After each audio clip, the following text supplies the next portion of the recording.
Hi guys, ఎలా ఉన్నారు? మరో ఇంట్రెస్టింగ్ వీడియోతో మళ్ళీ మీ ముందుకు వచ్చాను. ఈ వీడియో చివరి వరకు చూసి నచ్చితే ఒక లైక్ వేసుకోండి. ఓకే, ఇక వీడియో స్టార్ట్ చేద్దాం. దారిన పోయే దరిద్రాన్ని ఇంటికి తెచ్చుకోవడం అంటే ఇదే అని వాపోతున్నారు మన ట్రేడ్ పండితులు. విషయం ఏంటంటే, మన మాజీ ముఖ్యమంత్రి వర్యులు వైఎస్ జగనన్నయ్య రోబో సినిమాలో బోరా తయారు చేసిన తిక్క రోబోలా తయారయ్యాడు. ఎవరో అన్నకి రెడ్ చిప్ తగిలించారు, లేకపోతే ఎందుకు ఇలా తయారవుతాడు? అన్న ఏ జ్ఞానంతో మాట్లాడతాడో ఆయనకే తెలియాలి. 2019లో ఈ మహానుభావున్నే మనం సీఎంను వేసిందని జనాలు శూన్యంలోకి చూస్తున్నారు. ఆయన్ని సుప్రీంకోర్టుకి జడ్జిగా చేశామంటే పాకిస్తాన్కి అనుకూలంగా తీర్పులు ఇచ్చేలా ఉన్నాడు. అంటే ప్రెస్ మీట్ పెడతాడు, గుర్తొచ్చిన కాడికి నోరు తిరిగిన కాడికి ఏదో ఒకటి అనేసిపోతాడు. దాన్ని కవర్ చేయలేక కార్యకర్తలు కకావికలమైపోతున్నారు. అన్న ప్రెస్ మీట్ పెట్టాడంటే ట్రోలర్స్కి సంవత్సర భత్యం ఇచ్చిపోతాడు. బుద్ధి చెడిన రాజుకి మతి చెడిన మంత్రి అని ఈయన అనుచరులు మాజీ మంత్రులు కూడా అంతే. ఏం మాట్లాడతారో ఎవరికి సపోర్ట్ చేస్తారో తెలియదు. ఎవడన్నా ఎదుటోడికి బాణం ఎక్కువ పెడతారు, కానీ వీళ్ళేందో బాణం వీళ్ళకే గుచ్చుకొని ఉత్తవిళ్ళు పైకెత్తుతారు.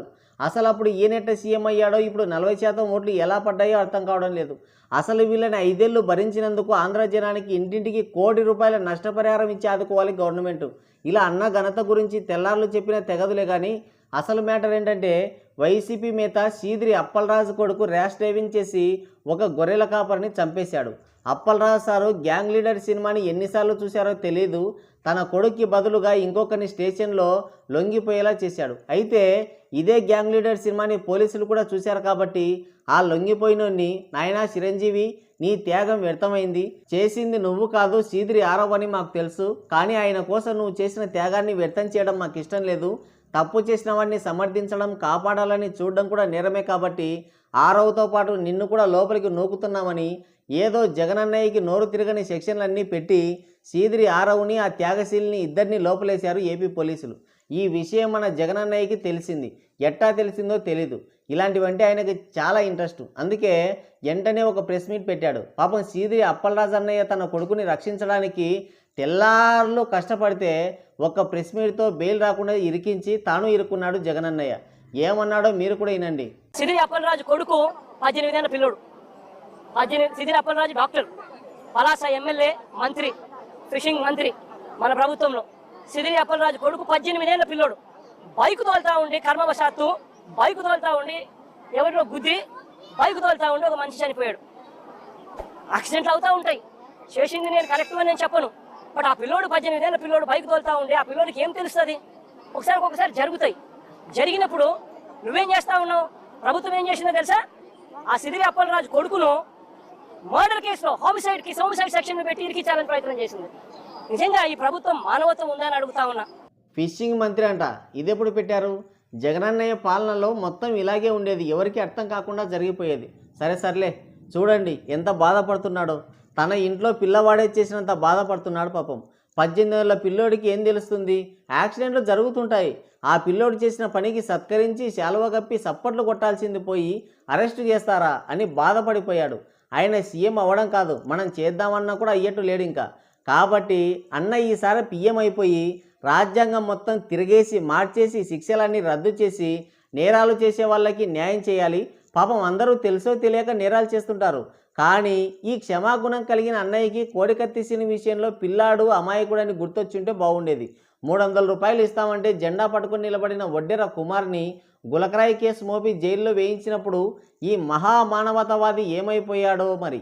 ఈ గులకరాయుడన్నా బయటకు వచ్చాడు, ఆ కోడికత్తోడైతే ఇంకా బయటికి రాలేదు. మరి వాళ్ళు కూడా చిన్నపిల్లలే కదన్నా. ఈ ఒక్క ప్రెస్ మీట్తో వైజాగ్ టూర్ కూడా గంగార్పణమైంది. కాదన్నా, చిన్నపిల్లోడు బైక్ నడపడమే నేరం కదన్నా. ఇప్పుడు ఆ పిల్లోడు బైక్ నడిపి ఒకరి ప్రాణం తీశాడు. ఆ గుద్దిన వ్యక్తి ఉన్నాడో పోయాడో కూడా చూడలేదు. పైగా గుద్దింది తను కాదు, వేరే వాడని డ్రామాలాడాడు. ఇది తప్పు నేరం కాదా అన్న? ఈ గవర్నమెంట్ కాబట్టి పారిపోయాడు. మన గవర్నమెంట్ ఉండుంటే డైరెక్ట్గా డోర్ డెలివరీ ఫెసిలిటీ ఉండేది. ఆ డ్రామాలతో కూడా పని ఉండేది కాదు. అదే కదా నీ అభిప్రాయం? పైగా కాల్పబుల్ హోమిసైడ్ సెక్షన్లు కూడా పెడతారా అని ప్రశ్నించాడు. బేసిక్గా ఒక వ్యక్తి ర్యాష్ డ్రైవింగ్ చేసి ఇలాంటివి చేస్తే 304A సెక్షన్ కింద లోపలేస్తారు. దానికి 2 ఏళ్ళో 3 ఏళ్ళో శిక్ష ఉంటుంది. కానీ 2019లో అంటే జగనన్నయ్య అధికారంలో ఉన్నప్పుడు కాల్పబుల్ హోమిసైడ్ అనే సెక్షన్ని కూడా తీసుకొచ్చారు. అదే సెక్షన్లు ఇప్పుడు పెట్టారు. అన్న తెచ్చిన సెక్షన్లు అన్నకే గుర్తులేవు. ఎవడన్నా బాధితుల్ని పరామర్శిస్తాడు, కానీ ఈయనేంటో దానికి కారణమైన వాళ్ళని ఓదారుస్తున్నాడు. ఈ యాక్సిడెంట్ చేసినోడు చిన్నపిల్లోడైతే ఆ గొర్రెల కాపరికి 2 పిల్లలు, ఆరోగ్యం సరిగ్గా లేని భార్య కూడా ఉందంట. మరి వాళ్ళ పరిస్థితి ఏంటన్నా? నిన్ను నీ ఫ్యాన్స్ తప్ప ఎవరూ అర్థం చేసుకోలేరు. చేసింది తప్పు అని చెప్పాల్సిన అవసరం లేదు. కనీసం మౌనంగా ఉన్నా కూడా పరువన్నా నిలబడి ఉండేది. ఇప్పుడు అనవసరంగా దారిన పోయే దరిద్రాన్ని ఇంటికి తెచ్చుకున్నట్టు అయింది. ఒకసారి ఆలోచించన్నా, ఏది మంచో ఏది చెడో ఏది పడితే అది మాట్లాడటమేనా? రేపు పొరపాటున అధికారం లేక వస్తే లా అండ్ ఆర్డర్ని లంగగాళ్ళ చేతిలో పెట్టేలా ఉన్నావు. నీకు నమస్కారం దేవుడా అని విసుక్కుంటున్నారు మన ట్రేడ్ పండితులు. మరి జగనన్నయ్య శ్రీధరిని సపోర్ట్ చేయడం పైన మీ అభిప్రాయం ఏంటో కింద కామెంట్ చేయండి.